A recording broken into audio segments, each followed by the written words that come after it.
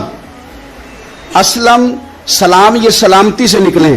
اس نے کہا بنو اسلم میں سے ہوں. تو حضور فرمانے لگے ابو بکر یہ اور مسئلہ ٹھیک ہو گیا, یہ تو معاملہ کوئی فتنے والا نہیں, یہ تو سارا کام ہی سلامتی والا ہے.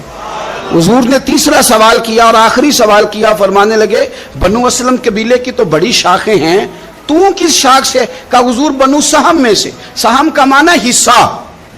تو حضور فرمانے لگے تو فکر نہ کر, تجھے تیرا حصہ ملے گا. تو حضرت بریدہ کہتے ہیں میں نے کہا پھر آپ کا نام کیا ہے؟ تو حضور فرمانے لگے میں وہ محمد ہوں جس سے اللہ نے اپنا رسول بنا کے بھیجا ہے. میں وہ محمد ہوں صلی اللہ علیہ وسلم جس سے اللہ نے اپنا رسول بنا کے بھیجا ہے.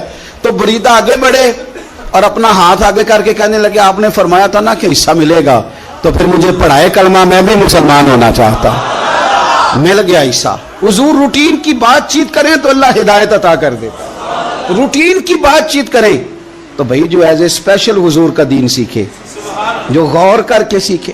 ہر پریشانی آپ کی, ہر, اور یار بندوں کی نہیں جانوروں کی بھی, صرف بندوں کی نہیں جانوروں کی بھی. اور ترغیب و ترہیب دیکھیے, اور اعلیٰ حضرت فاضل بریلوی رحمۃ اللہ علیہ کی الامن والاولا دیکھیے.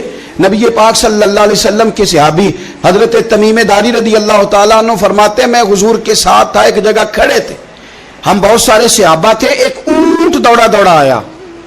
اس نے نا پہلے حضور کی قدم چومے, پھر کان میں کچھ کہا اونٹ نے. تو حضور فرمانے لگے تو فکر نہ کر, اگر تو سچا ہے تو تیری مدد ہوگی, اور اگر تو جھوٹا ہے تو تجھے تیرے جھوٹ کی سزا ملے گی.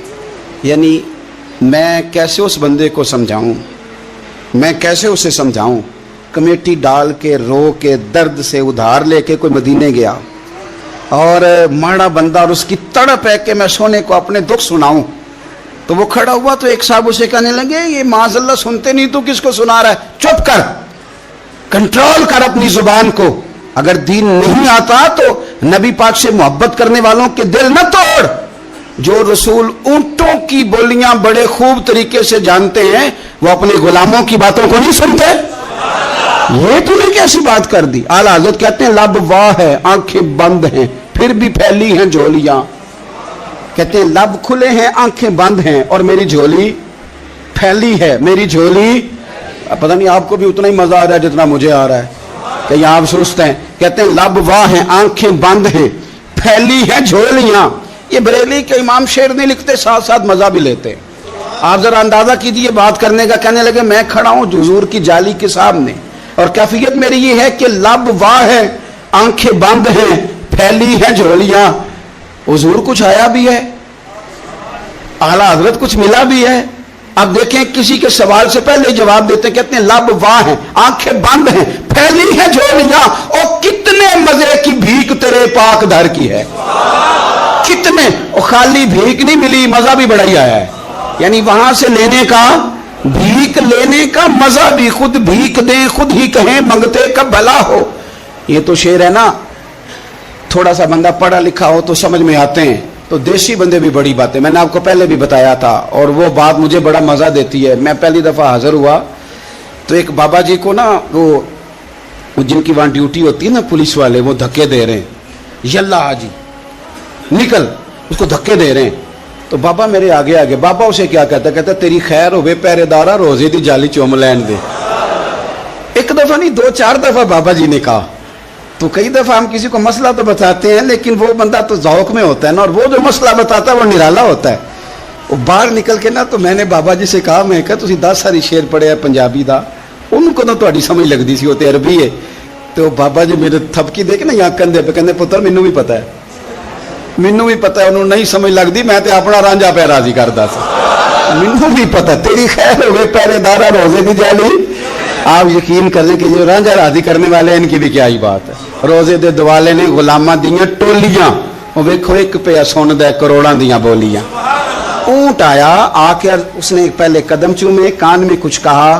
حضور نے فرمایا تو فکر نہ کر, اگر تو سچا ہے تو جیسے تو کہتا ہے ویسے ہو جائے گا, اور اگر تو جھوٹا ہے تو پھر تجھے تیرے جھوٹ کی سزا بھی ملے گی. تھوڑی دیر گزری تو حضرت تمیم داری رضی اللہ تعالیٰ عنہ فرماتے ہیں کچھ لوگ دوڑے دوڑے آئے, عرض کرنے لگے حضور یہ ہمارا اونٹ بھاگ آیا ہے اور 3 دن سے بھاگا ہے, مل نہیں رہا. حضور فرمانے لگے یہ تو تمہاری شکایت کر رہا ہے, یہ تو کہہ رہا ہے یا رسول اللہ میں نے گرمی سردی میں ان کی خدمت کی, اور جب میں بوڑھا ہو گیا تو انہوں نے مجھے افزائش نسل کے لیے رکھ لیا.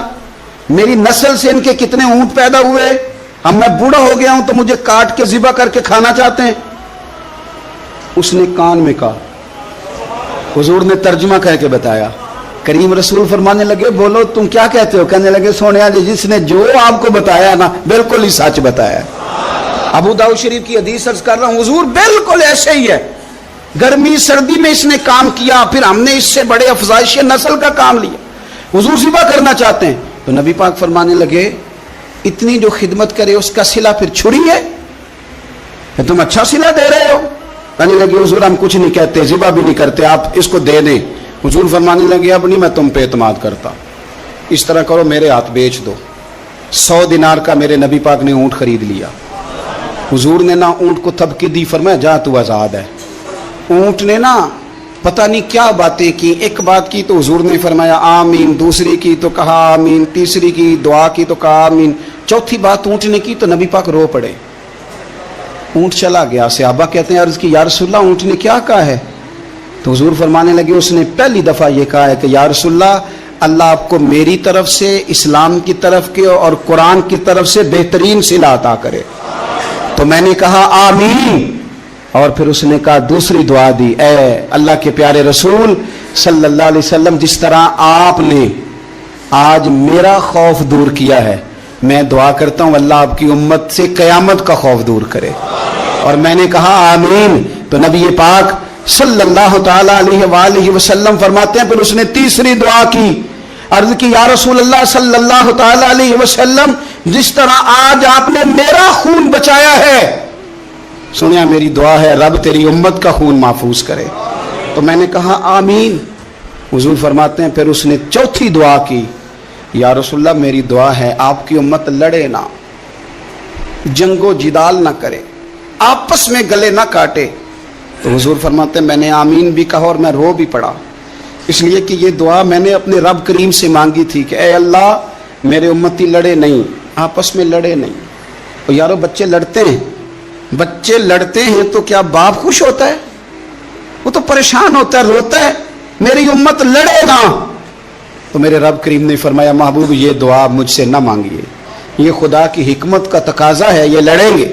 تو نبی پاک صلی اللہ علیہ وسلم فرماتے ہیں جب لڑائی کی بات کی تو میں نے پھر اس وقت میں آبدیدہ ہو گیا, میں رو پڑا. یہ نازک مسئلہ ہے, تکلیف والا ہے کہ یہ لڑیں گے, کچھ لوگ فرقے بنا لیں گے, الگ عقیدے گھاڑ لیں گے اور سچے سچے مسلمانوں سے لڑیں گے.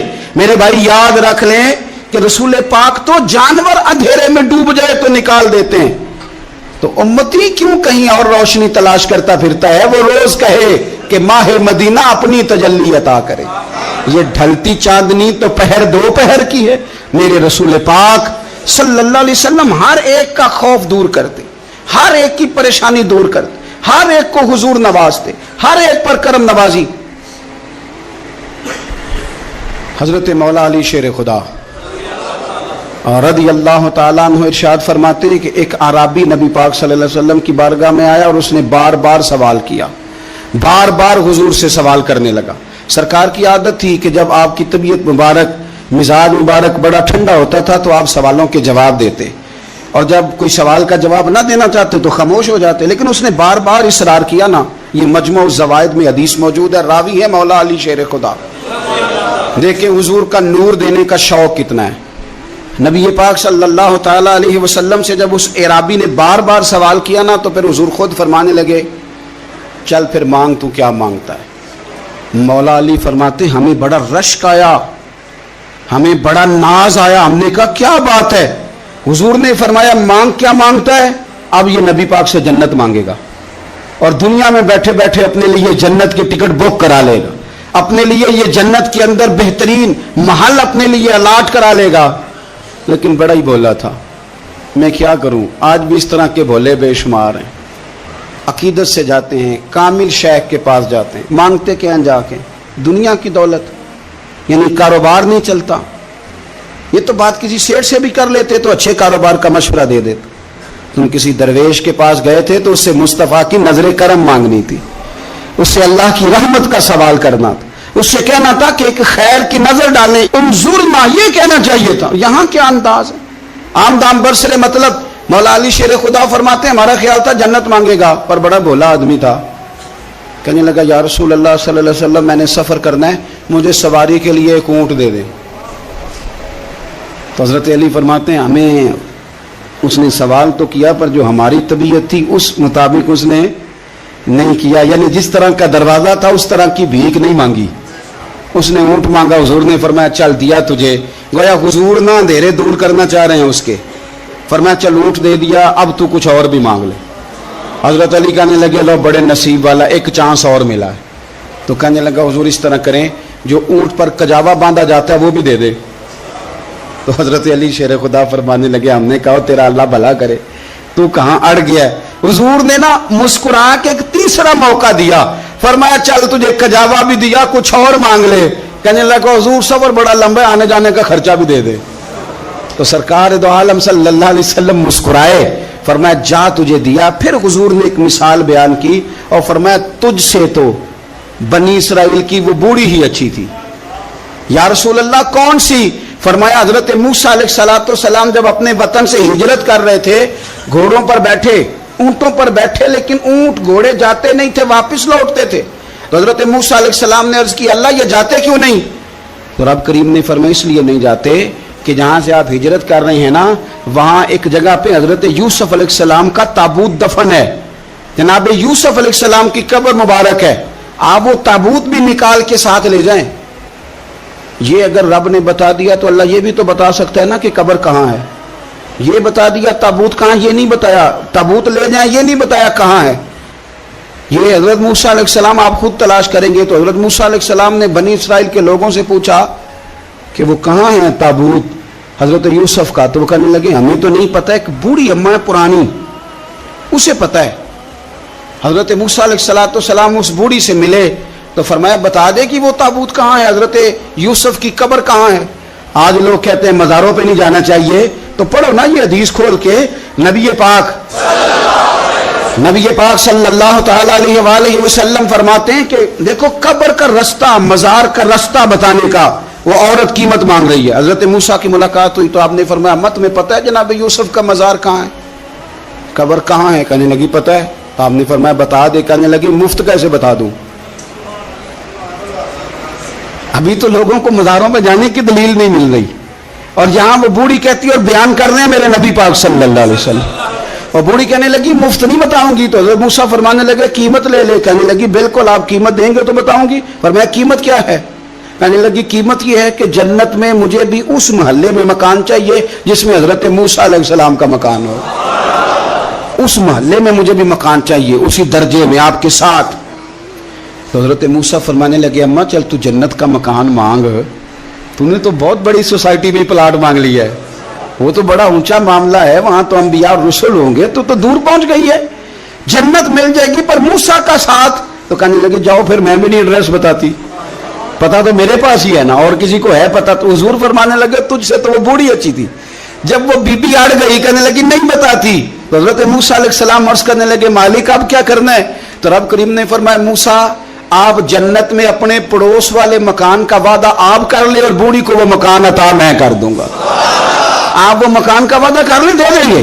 حضرت موسیٰ نے وعدہ کیا, پھر بی بی نے پتہ بتایا حضرت یوسف کے مزار کا, اور پھر وہاں سے حضرت یوسف کا تابوت نکال کے لے گئے. حضور فرمانے لگے او بولے تو نے کیا مانگا؟ اونٹ, کجاوا, خرچہ.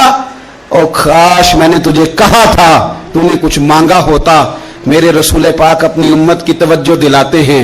حضور فرماتے ہیں تمہارے نبی کے پاس بڑا کچھ ہے, آؤ آؤ مانگ لو, اب تنگی داماں پہ نہ جا, اور بھی کچھ مانگ ہے. آج وہ مائل باتا اور بھی کچھ مانگ، نہ بحث میں الجھ آ، طلب کر، مانگا پھر بریلی کے امام نے، کہنے لگے ماہ مدینہ اپنی تجلی عطا کریں، یہ ڈھلتی چاندنی تو پہر دوپہر کی ہے، مہربانی کریں یا رسول اللہ، ایک تجلی، ایک مہربانی کر دیں۔